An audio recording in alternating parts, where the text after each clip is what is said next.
Абай атамыз айтқандай, адамның ақылшылығы, ақыл, ғылым, жақсы ата, жақсы ана, жақсы құрбы, жақсы ұстаздан басталады.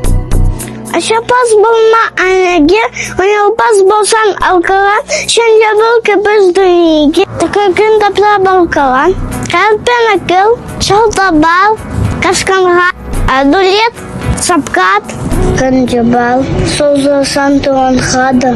Қысып кеткен соңғы сөз, бөте алса қазақа, алдым жал, алдымыз, балалдым қайзақа. Пайда ойлама, ал ойла, алдық бөліге, алдық бөлім тапта.